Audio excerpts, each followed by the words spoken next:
At 9 p.m., rain poured steadily over downtown Seattle. A young delivery rider pulled her scooter beneath the awning of a closed bookstore and finally removed her helmet. She stretched her aching shoulders and smiled at herself. "Well done, Lily," she muttered. "Only 3 wrong apartment buildings today." She paused. "Actually, 4, she sighed. "We don't talk about Building C." Lily Morgan was 26 years old, a single mother to a 5-year-old daughter named Ava, and one of the highest-rated delivery drivers on DashNow, a fast-growing food delivery platform, at least according to customers. According to her manager, she was never fast enough, never accepted enough orders, never reached enough KPIs. Tonight had been another 12-hour shift. She hadn't eaten since noon. Finally, she opened the insulated delivery bag resting beside her scooter. Hidden beneath spare napkins sat her own dinner. A small takeout container of chicken and rice. Cold, slightly crushed, but hers. She smiled. Still prettier than instant noodles. She picked up the plastic fork. Just as she was about to take the first bite, she heard it. A loud, very determined growl. Not from her stomach, from someone else's. Lily looked up. A few feet away sat an elderly man on another bench beneath the awning, around 75, gray hair, simple raincoat, no umbrella. He stared out at the rain as if it were the most fascinating thing in the world, or perhaps the safest place to look. His stomach growled again, much louder this time. The old man immediately cleared his throat and pretended nothing had happened. Lily bit her lip, then quietly stood up. She walked over carrying the food container. "Excuse me, sir." The old man looked surprised. "Yes?" She held out the meal. "I think this belongs to you." He blinked. "I beg your pardon? My dinner." She smiled warmly. "You should eat first." His eyes widened. "But what about you?" Lily shrugged. "I'll eat tomorrow." The old man looked genuinely troubled. "You haven't eaten either. I've survived worse." She pushed the container gently toward him. "Please, for me." He hesitated. "I can't take your only meal." "You can. I insist." He looked into her eyes for a long moment. Not pity, just uncomplicated kindness. Slowly, he accepted the container. "Thank you." Lily smiled. "You're welcome." The old man took a careful bite, then another. He closed his eyes briefly. "It's delicious." Lily laughed. "I wish I could take credit. The grocery store deserves the award." He chuckled. For several quiet minutes, they listened to the rain. The old man continued eating. Lily watched passing traffic. Then her stomach growled. Loudly. Embarrassingly. The old man looked over. Lily instantly grabbed her phone from her pocket. "Oh," she nodded seriously. "That wasn't me. It was—" She lifted the phone dramatically. "My phone vibrating." The old man stared at her, then burst into laughter. "My dear, your phone sounds hungry." Lily grinned. "It gets emotional after 9 o'clock." For the first time in weeks, Henry Bennett laughed without thinking about his age. Henry Bennett had retired 2 years earlier. For nearly 30 years, he had built DashNow into one of the fastest-growing delivery companies in the country before handing control to his son, Noah. Noah was brilliant, disciplined, visionary. The company had grown faster than ever under him. Profits were strong. Technology improved. Delivery times broke records. Investors adored him. But Henry had begun to wonder something. Numbers looked healthier than people. So without telling anyone, including Noah, he had started spending a few evenings each month anonymously visiting restaurants, pickup stations, and neighborhoods where DashNow drivers worked. Not to test anyone. Simply to see. Tonight, he had forgotten his wallet at home. His phone battery had died. Pride had kept him from asking anyone for help, until one exhausted young woman quietly handed him the only meal she had. Across town, Noah Bennett stood inside the glass conference room on the 32nd floor of DashNow headquarters. 29 years old, tailored navy suit, sharp mind, calm voice. He studied performance charts projected across the wall. "Average delivery time is down another 6%, one executive said. Noah nodded. "Good. Driver efficiency? Up 12%. Excellent. What about retention?" A brief pause. The HR director shifted uncomfortably. "We're losing drivers faster than expected." Noah frowned. "Why?" No clear answer yet. He glanced back at the charts. Data always told a story. Usually. Tonight, something important seemed to be missing. Back beneath the bookstore awning, Henry carefully folded the empty food container. He looked at Lily. "What's your name?" "Lily." "I'm Henry." She offered her hand. He shook it gently. "You work for Dash now." She nodded. "Full time?" "Full time. And nights. And weekends. And whenever my manager remembers I exist." Henry smiled. "You sound busy." "I sound underpaid." "You said it. I thought it. Out loud." Lily covered her face. "I really need to stop narrating my own life." Henry laughed again, then his expression softened. "Tell me something honestly." She looked up. "Do you enjoy working there?" Lily thought for a moment, then smiled. "The job? Yes. I love it."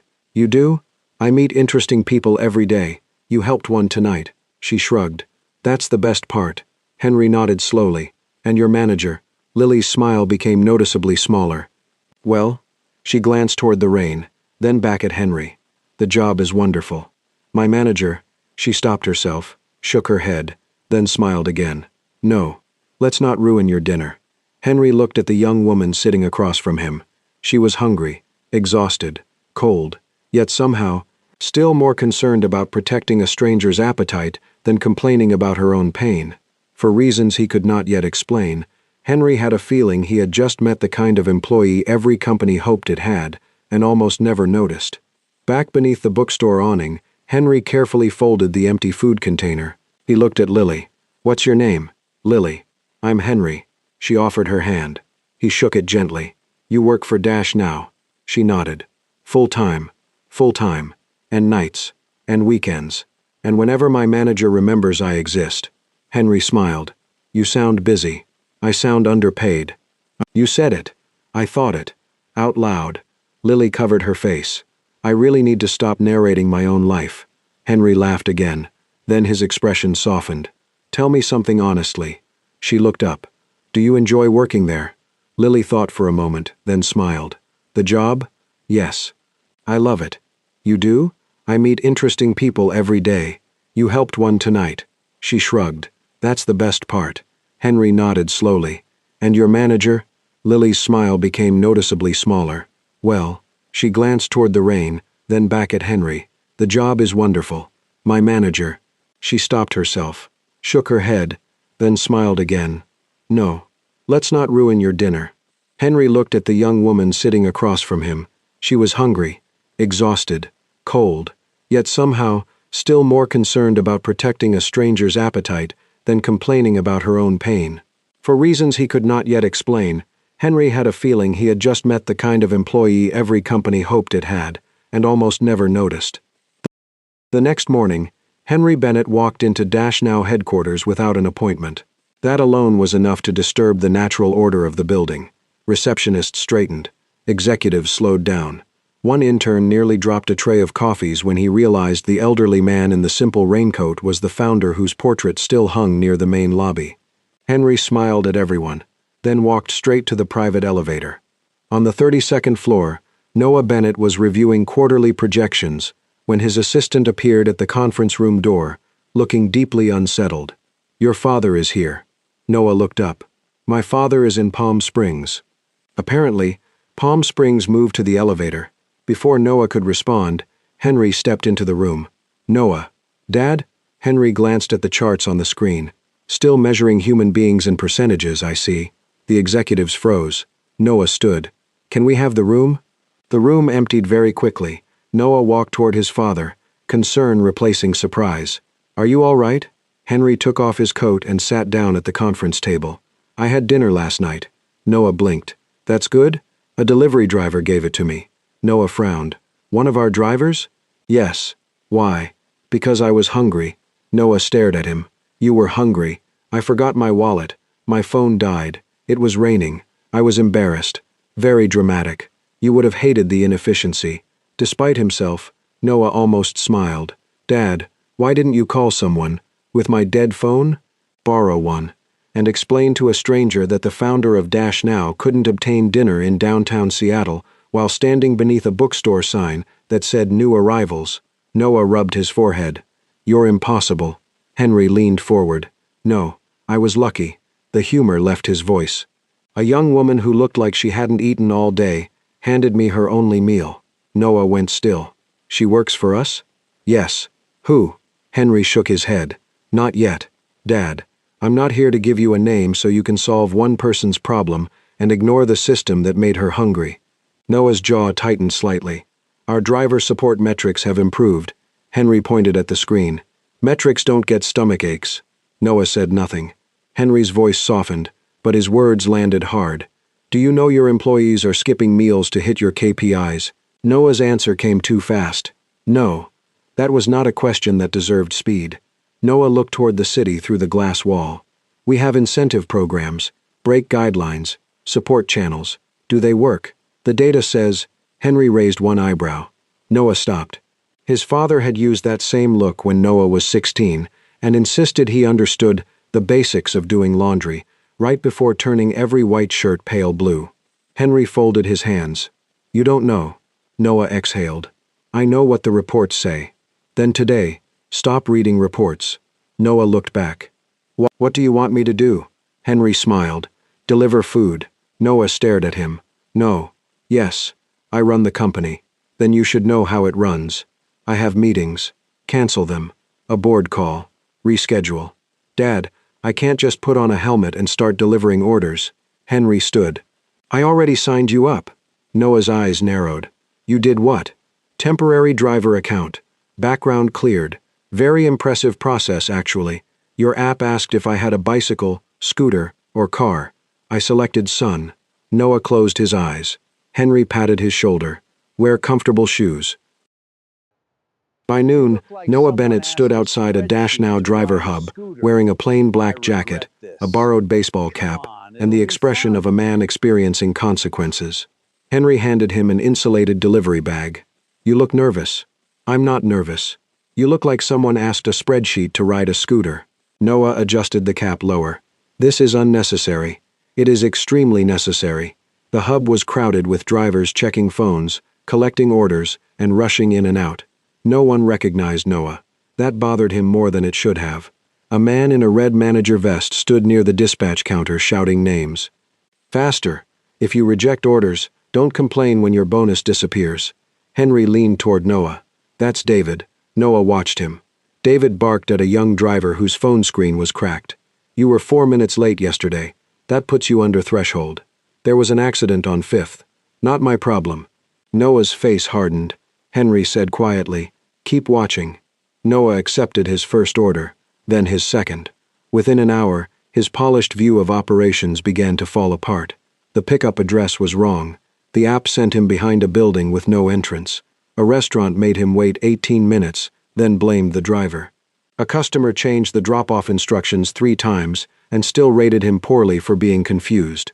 By 3 p.m., Noah had spilled coffee on his sleeve, been yelled at by a doorman, and walked into the wrong apartment tower with $12 worth of sushi. Henry, observing from a nearby bench with suspicious delight, said, Learning? Noah glared at him. My socks are wet. Excellent. Wet socks build empathy. That is not in any leadership book. It should be. Then Noah saw her. Lily Morgan stood near the dispatch desk, helmet under one arm, ponytail damp from rain, delivery bag at her feet. She looked exhausted. Still, she was smiling at another driver and helping him fix a frozen app screen. Noah recognized the kindness before he knew why. Henry's expression changed. That's her, he said softly. The driver from last night? Henry nodded. Noah watched Lily. Before he could speak, David's voice cut across the room. Lily, she turned quickly. Yes? David marched toward her holding a tablet. You were late on the Harbor Street order. Lily's face tightened. The customer changed the address after pickup. Excuses don't change delivery time. I messaged support. And yet the clock kept running. Drivers around them went quiet. Noah stepped closer, keeping his cap low. Lily lowered her voice. David, please, I already lost the dinner bonus yesterday. You missed the metric. My daughter had a medical bill due this morning. I picked up extra shifts. I haven't. David cut her off. Your personal life is not a company problem. The words landed like a slap. Lily's face went pale. Noah felt Henry stiffen beside him. David tapped the tablet. I'm assigning you 2 penalty routes. Penalty routes, Lily whispered. No bonus eligibility for 48 hours.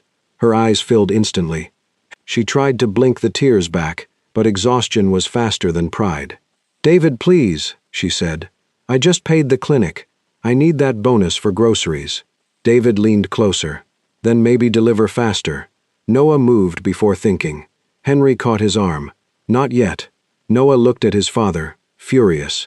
Henry's voice was low. "If you stop this as CEO, he'll behave for one day. If you understand it as a driver, you'll fix it for everyone." Lily wiped her cheek quickly, humiliated that anyone had seen. Then she picked up her delivery bag. Noah watched her walk out into the rain. The same woman who had given away her only meal the night before had just been punished by his company for being human. And for the first time since becoming CEO, Noah Bennett understood something no dashboard had ever shown him. His company was not broken in the charts. It was broken in the places where people were too tired to complain. Noah did not reveal who he was, not after watching David humiliate Lily, not after seeing the way she wiped her tears before stepping into the rain, as if crying was something she had to finish privately and quickly, because the next order was already waiting. Part of him wanted to end everything right there. Walk back into the driver hub, take off the cap, say his name, watch David's face collapse. But his father was right. If Noah wanted to understand what was broken, he had to stop standing above it. So he stayed quiet. He accepted another order, then another. By early evening, the rain had slowed to a mist, and Noah Bennett, CEO of Dash Now, was officially terrible at delivering food. He took one wrong turn, then another, then entered a building through the loading dock because the app insisted the entrance was directly ahead, which apparently meant behind 3 dumpsters and a locked gate. Lily found him outside an apartment complex, staring at his phone like it had personally betrayed him. "You're new," she said. Noah looked up. She stood beneath a street lamp, helmet tucked under one arm, damp hair stuck to her cheek, delivery bag balanced against her hip. He lowered his phone slightly. "That obvious? You're glaring at the GPS like it owes you money. It told me to walk through a fence." Lily nodded with solemn understanding. "First rule of delivery: don't trust GPS." Noah glanced at the map. "It's the company routing system." "Exactly. It hates people." Despite the weight in his chest, Noah almost smiled. Lily stepped beside him and pointed down the street. "Building 4B is over there. The numbers make no sense because apparently architects enjoy watching drivers suffer." Noah hesitated. "I thought 4B would be between 4A and 4C. That's beginner thinking." "What should I think?" "That buildings are emotional and cannot be reasoned with." She took the order from his bag, checked the receipt, and handed it back. "Also, never put drinks near soup. Soup is dramatic. It leaks when ignored." Noah watched her move with quick, tired efficiency. She gave advice without making him feel stupid, corrected him without cruelty. Even after being publicly humiliated, even after losing money she clearly needed, she still had room to help someone who looked lost. He followed her to the correct entrance. The delivery took 40 seconds. The lesson stayed with him much longer. For the next several hours, Lily unofficially adopted him. She did not ask too many personal questions. She simply assumed he was another struggling driver and treated him like he belonged. She showed him which restaurant always forgot utensils, which hotel elevators required a key card, which downtown alley flooded after rain, which customers tipped badly but smiled beautifully, as if charm could pay rent. Noah listened more than he spoke. That was safer. The less he said, the less likely he was to sound like a man who had once approved the very routing system currently ruining his shoes. Lily, however, seemed comfortable filling silence. She narrated almost everything. When a restaurant made them wait 15 minutes, she muttered that the pickup shelf was a place where hope goes to cool down. When a customer asked her to bring the food to the 17th floor, despite marking curbside delivery, she said, "Curbside is apparently a spiritual concept." When Noah nearly dropped a bag of tacos, she caught it with one hand and looked deeply disappointed. "Never disrespect tacos." "I didn't mean to. Tacos don't care about intention."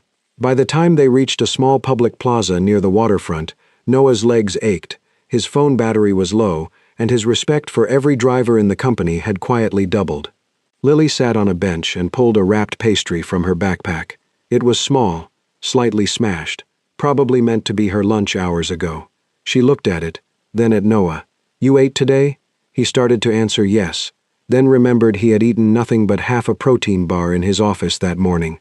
Not really. Lily sighed and broke the pastry in half. Noah shook his head. You don't have to. I know. She handed him the larger piece. He noticed, so did she. Don't argue, she said. You look like you might faint dramatically, and I don't have the energy to catch a grown man. I don't faint dramatically. You entered Building 4B like a lost Victorian orphan. That was strategic uncertainty. That was fear. He took the pastry. It was apple, cold and soft at the edges. Nothing like the catered lunches in his office. Somehow better. They ate in silence for a while as the city lights reflected in the wet pavement. Noah looked at her profile, the tiredness around her eyes, the stubborn lift of her chin, the way she kept checking her phone for messages from her daughter's babysitter. He had seen plenty of impressive people in his life. Executives, investors, founders, politicians, people who entered rooms expecting to be noticed. Lily Morgan was impressive in a quieter way. She gave away food when hungry, helped strangers when exhausted, made jokes when she was close to breaking. And Noah found himself wanting to know what her laugh sounded like when it was not being used as armor. That thought startled him, not because he had never been attracted to someone, because this was not attraction in the usual polished, easy way. This felt like respect turning warm, dangerously warm. The moment cracked open near the end of the night. They returned to the driver hub just before closing, soaked and tired. Henry was waiting near the entrance, pretending to study a vending machine with far too much interest. Lily spotted him first. Her face lit up with recognition. Henry? The old man turned and smiled. My soup angel. Noah's steps slowed. Lily rushed toward him. You're okay. I was worried after last night. Henry took both her hands. Because of you, I was more than okay. Lily laughed softly, embarrassed. It was just chicken and rice. To you, maybe. Noah stood a few feet behind her, unsure what to do with the sudden tightness in his throat. Then David walked out of the hub. He froze when he saw Henry. His posture changed instantly. Mr. Bennett? Lily's smile disappeared. Henry's expression cooled. David swallowed. I didn't know you were visiting today. Lily looked from David to Henry, then to Noah. Something shifted in her face. The name hit her slowly. Henry Bennett, the founder. Her eyes moved to Noah, searching. David looked at Noah's cap and plain jacket, then paled even further. Mr. Bennett, he said again, but this time to Noah. The world seemed to drop out beneath Lily. Noah removed the cap. He had never hated his own name more than in that moment. Lily stepped back. Noah said nothing. He did not know which truth would hurt least. CEO, the man whose company punished her for needing groceries. The man who had eaten half her pastry while hiding behind a lie. Lily's face went from shock to embarrassment, then to something worse. Fear. Not fear of him as a man. Fear of power, of consequences, of being laughed at for being kind to the wrong person. She looked at Henry. You're his father. Henry nodded gently. I am. Her hand went to the strap of her delivery bag. I didn't know. I know. I wasn't trying to. Noah stepped forward. Lily, you did nothing wrong. But she was already retreating inward. That was what people did when they had too much to lose. They made themselves small before someone else could do it for them. David watched with thinly hidden panic, but Lily barely noticed him. Her eyes were on Noah. Every shared joke now looked different in her mind. Every tip she had given him. Every moment she thought she was helping a new driver. Every piece of herself she had revealed without knowing who was listening. I need to go, she whispered. Please wait. But she was already walking to the locker area. Noah followed at a distance, stopping at the doorway when he saw her pull a folded paper from her bag. She placed it on the supervisor's desk, her resignation. Then she removed the Dash Now badge from her jacket. Her fingers shook as she set it down. Noah felt the room tilt. Lily turned back once. Her eyes were wet, but her voice stayed quiet. I can't afford to be somebody's lesson. Then she walked out into the rain. Noah stood there with the cap in his hand, the taste of shared apple pastry still in his mouth, and the brutal understanding that the woman who had given his father her last meal now believed his world would only take more from her. Noah went to Lily's apartment the next morning. He did not bring flowers. He did not bring a legal team, a public apology statement, or any of the polished things powerful people used when they wanted forgiveness without discomfort. He brought groceries. Not expensive ones. Just bread, milk, fruit, cereal, and the same apple pastry she had once split with him on a wet bench near the waterfront. When Lily opened the door, her expression closed immediately. No. Noah stood in the hallway with the paper bags in his arms. That was very fast. I'm efficient when refusing billionaires. I'm not a billionaire. That is exactly what a billionaire would say for tax reasons. Despite everything, his mouth twitched. Lily noticed and hated that it made her want to smile. Her 5-year-old daughter, Ava, peeked from behind her leg. "Mommy, is he the grocery man?" Lily gently guided her back. "No, baby. He's a complicated man." Noah nodded. "That's fair." Lily stepped into the hallway and pulled the door mostly closed behind her. "You shouldn't be here." "I know. Then why are you?" He looked at her carefully. "Because I owe you an apology. You owe your drivers one." "Yes." That answer stopped her for half a second. Noah continued, quieter now. "And I owe you one separately." Lily folded her arms. "For lying? For hiding? Same thing when one person has power and the other doesn't." The sentence hit him hard because it was true. Noah looked down. "You're right." Lily expected an excuse. A speech about corporate responsibility. A line about how he only wanted to understand. Instead, he stood there and let the truth make him uncomfortable. That made it harder to stay angry. So she held on to the anger tighter. "Was I a case study?" "No." "A sweet little example for your leadership journey?" "No." "Then what was I?"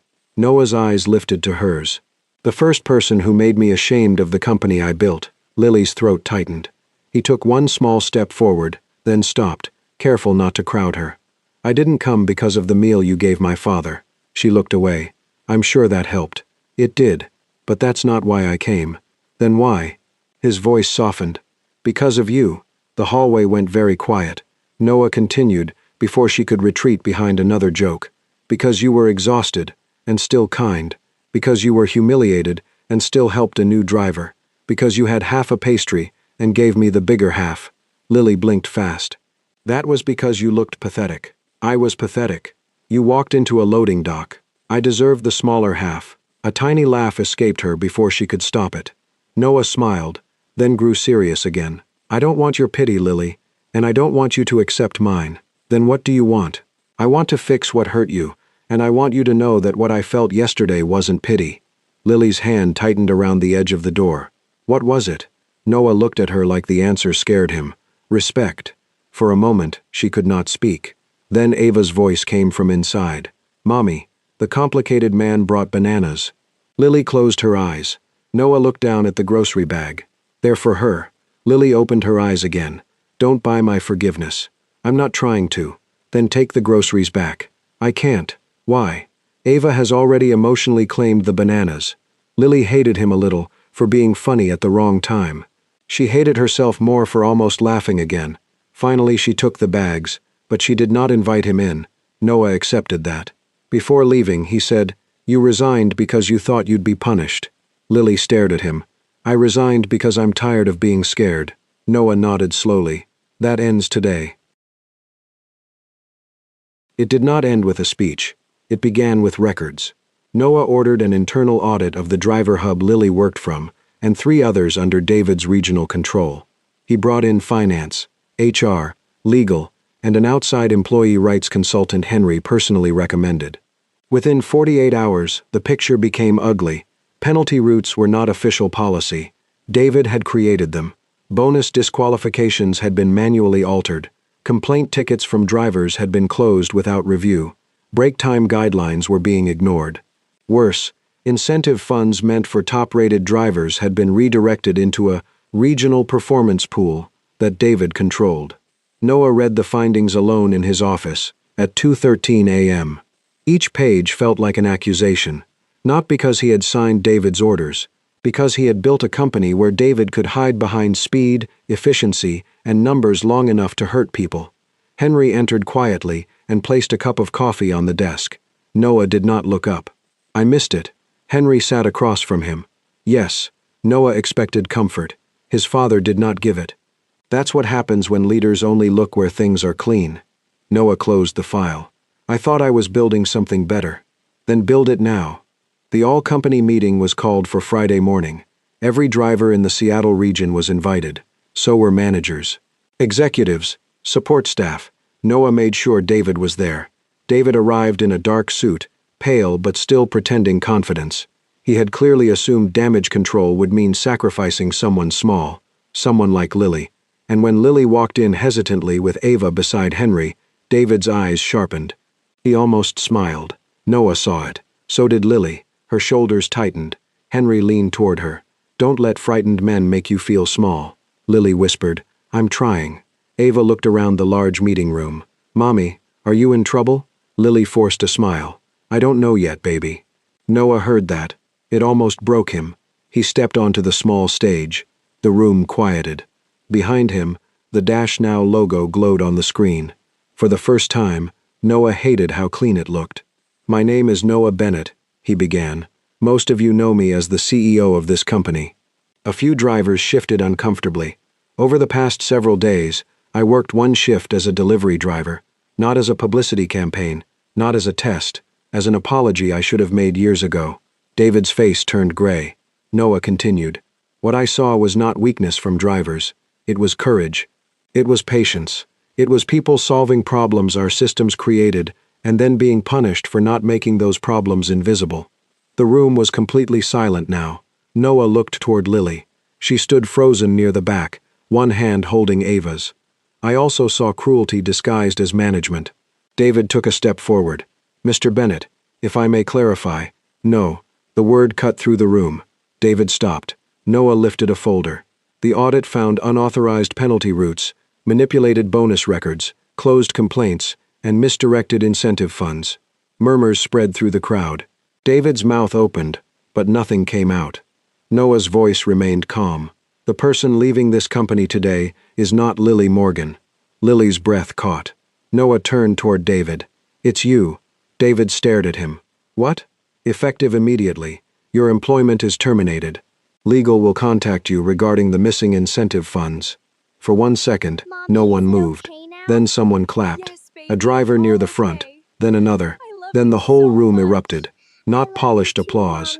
The sound of people realizing someone had finally believed them. David stood frozen as security approached. His eyes flicked toward Lily, furious and humiliated. Noah stepped down from the stage and stood between them before David could speak. "No," Noah said quietly. "You don't get one more word from her." David was escorted out. The applause slowly faded. Noah turned back to the room.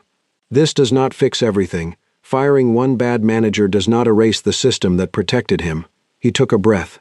"But today, it changes." Then he looked at Lily, not as an employee, as the woman who had fed his father in the rain and taught him, without meaning to, what leadership had forgotten. "Miss Morgan," he said, voice softer, "your resignation is rejected." A surprised laugh moved through the crowd. Lily blinked through tears. Noah added, "Not because you owe this company anything, because this company owes you better." Ava tugged on Lily's sleeve. "Mommy, does that mean you still have a job?" Lily wiped her cheek, laughing and crying at once. "I think so." Henry smiled beside her. Noah looked out at the drivers. "All of you do. And from now on, you'll have more than a job. You'll have a company that remembers you're human." This time, when the applause came, Lily did not try to make herself small. She let herself hear it, and Noah, standing under the bright company lights, understood that shutting down one cruel boss was only the beginning. The real work was making sure no one like him could ever rule from the shadows again. 1 year later, Dash Now looked very different. The logo was the same. The app was still orange and white. Customers still complained when fries arrived cold, because some things in life were apparently eternal. But inside the company, everything had changed. Every driver hub had a real break room now. Not a folding chair beside a vending machine, a real break room, with water, coffee, lockers, charging stations, and a quiet corner where exhausted drivers could sit without being told they were wasting time. Bonuses were transparent. Penalty routes were gone. Driver complaints could no longer be closed by the same managers named in them. And the Henry Bennett Emergency Fund, created after one rainy night beneath a bookstore awning, helped drivers with medical bills, food insecurity, and childcare emergencies. Henry hated the name. He claimed it made him sound like a very old superhero. Lily said the cape would be bad for his knees. He agreed. Lily still worked for Dash now, but only part-time now. Noah had offered her a leadership position twice. She had rejected it twice.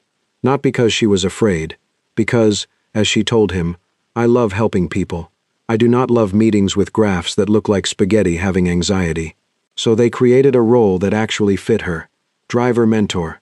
She trained new delivery workers, taught them the real rules of the road, and kept a printed list taped inside every hub. Lily's Delivery Survival Guide. Rule 1. Don't trust GPS. It hates people. Rule 2. Soup leaks when ignored. Rule 3. Always eat before you become emotionally dangerous. Rule 4. If a manager makes you feel small, report it. Rule 5. Never disrespect tacos. New drivers loved her. Managers feared disappointing her. And Noah, who had once believed good systems started with data, now knew good systems started with listening. Henry, meanwhile, continued his secret field inspections. Except they were no longer secret. Everyone knew the retired founder wandered around pretending to be a confused customer. Everyone played along. Once, a driver handed him a sandwich and said, "Nice try, Mr. Bennett." Henry looked offended for 3 full days. On a cool Friday evening, Noah invited Lily to dinner. Just a small family-owned restaurant near the waterfront, with wooden tables, warm lights, and rain tapping softly against the windows. Lily arrived in a blue dress, holding Ava's hand. Ava was 6 now, opinionated, fearless, and deeply suspicious of fancy napkins. Henry was already seated at the table, wearing a bow tie he insisted was casual. Lily narrowed her eyes. "Henry, what? You said this was a normal dinner. It is. You're wearing a bow tie. I am a normal man with excellent neckwear." Ava touched the bow tie. "It looks like a butterfly." Henry beamed. Finally, someone understands fashion. Noah stood when Lily approached. He looked nervous. That alone made her suspicious. "You're standing like someone who has either good news or a parking ticket." Noah smiled. "No parking ticket. That only eliminates one option." He pulled out her chair. Lily sat, watching him carefully. Dinner began easily. Ava told Henry about school. Henry told Ava that multiplication was invented by adults who feared joy. Noah looked at Lily over the candlelight more often than he looked at the menu. She noticed. Of course she did. When the waiter came, Noah ordered for the table. Then Lily heard him say it. 1 apple chicken sandwich, cut in half. She looked at him. That's oddly specific. Noah's smile softened. When the plate arrived, the sandwich sat in the middle, sliced neatly into 2 pieces. Just like the pastry they had shared on the bench. Just like the meal she had once given away before she knew who anyone was. Lily laughed quietly. "You remembered?" "I remember a lot. You know this is not actually my favorite food, right?" "I know. Then why order it?" Noah reached across the table and gently touched her hand. "Because it was the first meal you shared with me." Lily's expression softened. He continued, "And because it was the first time I understood that you don't wait until you have enough before you give." The restaurant noise faded around them. Noah stood. Lily's eyes widened. "Noah!" Ava gasped immediately. Henry sat back with the satisfied expression of a man who had definitely known. Noah lowered himself to one knee beside the table. In his hand was a small velvet box. "Lily Morgan," he said, his voice steady but full of emotion. "Thank you for that rainy night." Her eyes filled. "Thank you for feeding my father when you were hungry." He opened the box. "Thank you for teaching me that a company is not something to be proud of because it grows fast, but because it protects the people who make it possible." Lily covered her mouth. Noah looked up at her. "You didn't just give my father dinner." His voice broke slightly. "You gave me a company I can finally be proud of." Ava bounced in her chair. "Mom, say yes." Lily laughed through tears. Noah smiled. "Will you marry me?" Lily wiped her cheeks. "Only if you both promise me something." Noah nodded. "Anything." She looked at Noah, then at Henry. "The next time you see someone hungry." Henry immediately raised his hand. "I promise first." Lily laughed harder. She looked back at Noah. "Don't wait for me to remind you." Noah's eyes softened. "I promise." Ava raised both hands. "I promise too, but I'm 6, so I might need snacks." Henry nodded gravely. "A wise condition." Lily looked at Noah, then whispered, "Yes." The restaurant applauded as he slid the ring onto her finger. Ava jumped into Lily's lap. Henry pretended not to cry, and failed beautifully. Noah wrapped his arms around Lily and Ava both, holding them like the family he never expected to find through one rain-soaked act of kindness. On the table, the sandwich remained cut in half, but no one had to go hungry anymore. This time, there was enough, for all of them. It's easy to believe that changing the world requires great wealth, great power, or perfect timing. But Lily changed an entire company with something much smaller, a meal she could barely afford to give away. And Noah discovered that the strongest leaders aren't the ones who build the biggest businesses. They're the ones who never forget the people carrying them. I believe the kindness we offer on our hardest days says more about who we are than anything we do when life is easy. Sometimes, the smallest sacrifice becomes someone else's greatest blessing, and eventually finds its way back to us in ways we could never imagine.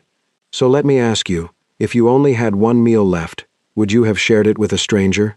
Thank you, and please subscribe to Soul-Stirring Stories for more heartfelt journeys. Until next time, take care of yourself, and never underestimate the power of a simple act of kindness.